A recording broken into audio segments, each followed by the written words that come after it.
Amis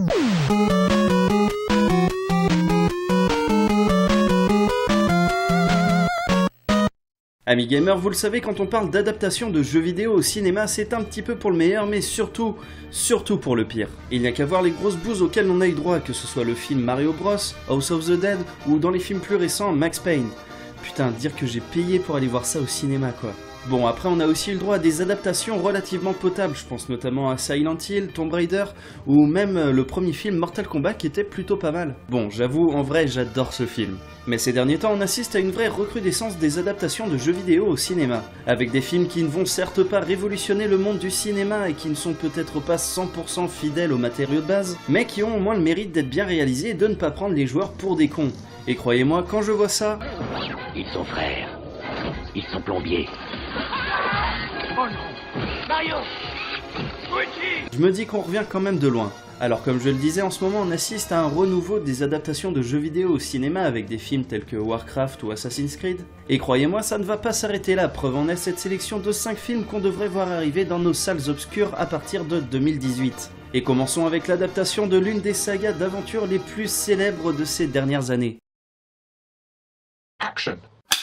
Nathan Drake va débarquer sur grand écran dans une adaptation dont le scénario sera signé par Joe Carnahan, qui est entre autres le réalisateur du futur Bad Boys 3 qui sortira en novembre 2018. Donc voilà pour le scénariste, et le film sera réalisé par Shawn Levy à qui l'on doit l'excellente série Stranger Things, mais aussi des films tels que Real Steel ou La Nuit au musée, donc c'est plutôt pas mal. Le scénariste a également fait part du fait qu'il a écrit le scénario de manière à ce qu'il soit anti-Indiana Jones, dans le sens où Indy est un amoureux des musées et Nathan Drake est plus proche d'un escroc. Maintenant passons à la nouvelle aventure cinématographique de l'alter ego féminin de Nathan Drake, Lara Croft.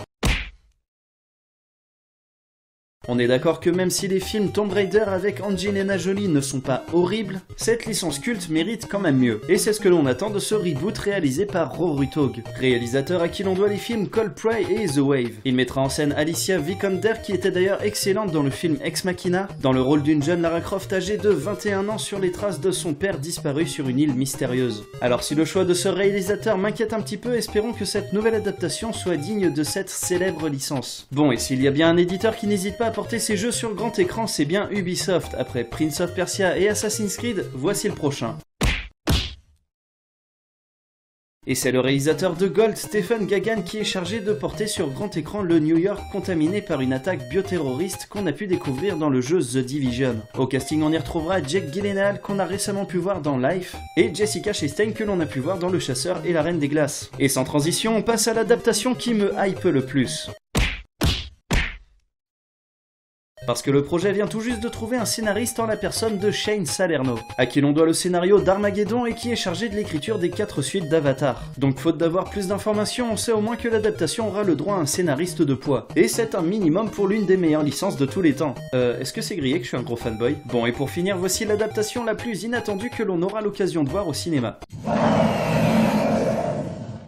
Pour les plus jeunes d'entre vous, Rampage est un jeu sorti en 86 dans lequel on incarne des monstres géants devant détruire le plus de choses possible. Et personnellement, j'ai passé des heures de folie sur la version Nintendo 64. Alors pour en faire une adaptation, c'est très simple, on prend ce jeu, on écrit 3 lignes de scénario et c'est parti. Donc quand même, je vous fais le speech, une expérience qui tourne mal, des monstres géants, une équipe de scientifiques qui doivent résoudre le problème, et hop, c'est parti. Au casting, on trouvera Dwayne Johnson qui n'est pas étranger aux adaptations de jeux vidéo au cinéma puisqu'on a déjà pu le voir dans Doom, et on y retrouvera également Jeffrey Dean Morgan que vous connaissez sûrement sous le nom de Negan dans la série The Walking Dead. Le tout réalisé par Brad Peyton, réalisateur à qui l'on doit le film Catastrophe San Andreas. Alors très franchement, si le film est aussi déjanté que le jeu, on devrait bien se marrer.